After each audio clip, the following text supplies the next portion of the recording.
দেখো, মাতৃকা বা ধারক হিসেবে কাজ করে, নিউক্লিয়াসের জৈবনিক কার্যাবলী নিয়ন্ত্রণ করে। 3 নাম্বার, নিউক্লিওলাস।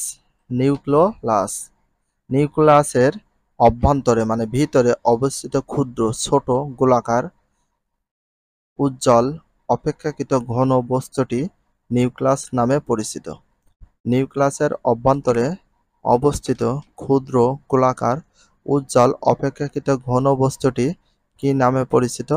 নিউক্লিওলাস নামে পরিচিত। নিউক্লিওলাস নামে পরিচিত।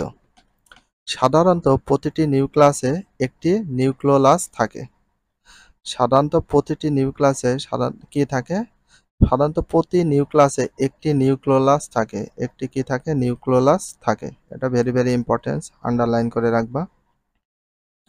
নিউক্লিওজালিকা বা ক্রোমাটিন তন্তু। নিউক্লিওজালিকার আরেক নাম হচ্ছে ক্রোমাটিন তন্তু। নিউক্লিওপ্লাজমে ভাসমান অবস্থায় পেঁচানো সুতার মতো খাটো মোটা হয়ে গঠনটি নিউক্লিওজালিকা বা ক্রোমাটিন জালিকা নামে পরিচিত।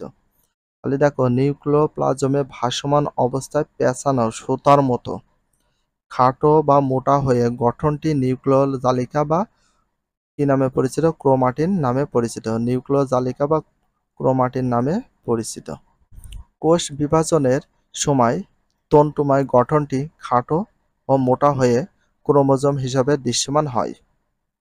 একটি আলু কেটে সামান্য পানিতে কচলিয়ে সে পানি 2-3 ফোঁটা অণুবীক্ষণ যন্ত্র দেখো এবং চিত্রের সাথে মিলাও। এগুলো কি কোষের অঙ্গাণু নাকি অন্য বস্তু? এগুলো কোষের কি? নতুন শব্দ আছে দেখো, ওইগুলোকে কোষের কি বলা হয়? কোষ পর্দা, protoplasm, cytoplasm, plastid, mitochondria, endoplasmic reticulum, lysosome, nucleic acid, chromosome. তো পার্ট 6 আর 7-এর ভিতর আছে দেখো, পার্ট 6 আর 7-এর ভিতর আমাদের ভালো করে দেখলে হয়ে যাবে। পার্ট 6 আর 7, উদ্ভিদ টিস্যুর বৈশিষ্ট্য ও কাজ। জীবদেহ এককোষী অথবা বহুকোষী হতে পারে।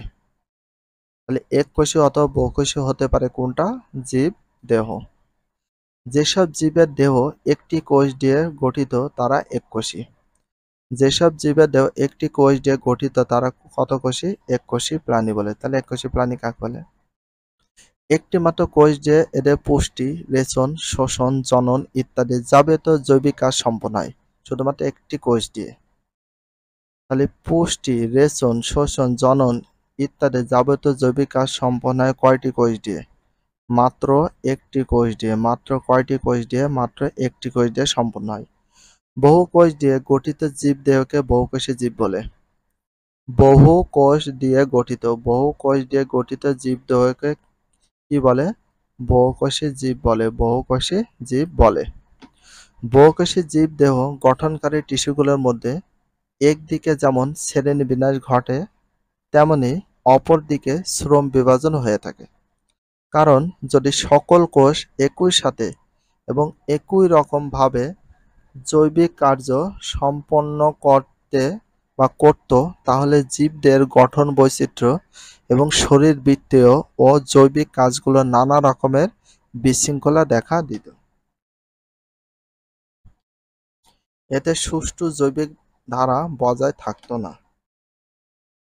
সুষ্ঠু জৈবিক ক্রিয়া এবং সুষ্ঠু জীবনধারা রক্ষায় বিভিন্ন প্রকার কোষ সমবেতভাবে বা একত্রে কাজ করার জন্য জীবদেহ গুচ্ছাকার থাকে। উৎপত্তির দিক থেকে একই রকম কতগুলো কোষ আয়তনে আকৃতিতে অভিন্ন ভিন্ন হওয়া সত্ত্বেও যদি দলগতভাবে অবস্থান করে, একই ধরনের কাজ করে, তখন সেই দলবদ্ধ কোষগুলোকে টিস্যু বলে। সেই দলবদ্ধ কোষগুলোকে কি বলা হয়? টিস্যু বলে। দেখো, এখানে একটা সংজ্ঞা আছে এবং বলতে কি বোঝা হয় দেখো, উৎপত্তির দিক থেকে একই রকম কতগুলো কোষ আয়তনে আকৃতি অভিন্ন ভিন্ন হওয়া সত্ত্বেও যদি দলগতভাবে অবস্থান করে, একই ধরনের কাজ করে, তখন সে দলবদ্ধ কোষগুলোকে কি বলে? সে দলবদ্ধ কোষগুলোকে বলে টিস্যু বলে। সে দলবদ্ধ কোষগুলোকে কি বলা হয়? টিস্যু বলা হয়। তাহলে উদ্ভিদ টিস্যু কেমন হয় একটু দেখে নাও। উদ্ভিদ টিস্যু, উদ্ভিদ টিস্যু, আমরা এখন উদ্ভিদ টিস্যু নিয়ে আলোচনা করব।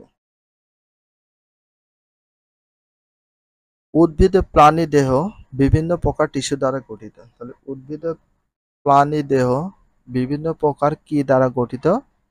টিস্যু দ্বারা গঠিত। কি দ্বারা গঠিত? টিস্যু দ্বারা গঠিত। এটা ভেরি ভেরি ইম্পর্টেন্ট, আন্ডারলাইন করে রাখো। এক এক ধরনের টিস্যু এক এক ধরনের কাজ সম্পন্ন করে। বিভাজন ক্ষমতা অনুসারে টিস্যু প্রধানত দুই রকম। বিভাজন ক্ষমতা অনুসারে টিস্যু প্রধানত কয় রকম? দুই রকম। Very very important. বিভাজন ক্ষমতা অনুসারে টিস্যু প্রধানত কয় রকম? দুই রকম, যথা ভাজক টিস্যু আর স্থায়ী টিস্যু। দুই রকমের টিস্যু আছে, ভাজক টিস্যু আর স্থায়ী টিস্যু।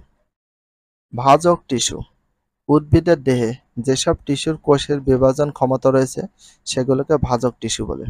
তাহলে এটা সংজ্ঞা, ভাজক টিস্যু কাকে বলে। আর একটা প্রশ্ন, উদ্ভিদের দেহে যেসব টিস্যুর কোষের বিভাজন ক্ষমতা রয়েছে সেগুলোকে কি বলে? সেগুলোকে বলে ভাজক টিস্যু বলে। সেগুলোকে কি বলে? ভাজক টিস্যু। ভাজক টিস্যু উদ্ভিদের বর্ধনশীল অঙ্গনে অবস্থান করে। তাহলে উদ্ভিদের বর্ধনশীল অঙ্গনে অবস্থান করে কোন টিস্যু? ভাজক টিস্যু। কোন টিস্যু? ভাজক টিস্যু। Very very important. উদ্ভিদের বর্ধনশীল অঙ্গে অবস্থান করে কোন টিস্যু? ভাজক টিস্যু।